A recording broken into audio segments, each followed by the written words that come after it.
hello honey bunny පුංචි පැංචිලා. ඉතින් අද දවසේ මම ගෙවුන විදිහ අපි බලමු. අපි උදේම කයි මායි ගියා අම්මලා ගෙදර. අම්මලා ගෙදර ගිහිල්ලා නංගිවත් එක්කගෙන මම ගියේ වෙල පැත්තට. යන්න දැන් නංගි මායි ගස් වලට නැගලා වඳුරෝ වගේ. කොහොම හරි මල් ටිකක් කඩලා ගසුත් පාලු කරලා කාබාසිනී කරලා කොහොම හරි හවස්වරුව සමාප්ත කළා.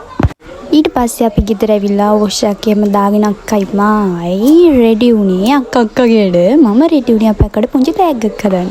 මේ අපායට ගහපු කැලෙන්ඩර් වගේ ඉන්න පුංචි මහේ මන් තමයි. ඉතින් ළමයි අපේ අක්කයි මායි මාර මොසයි කැලල් වලට. කොහොම හරි අපි දවස් ගානේ උක පත්තු කරනවා කියන්නේ මේ බ්ලා බ්ලා බ්ලා හරිද?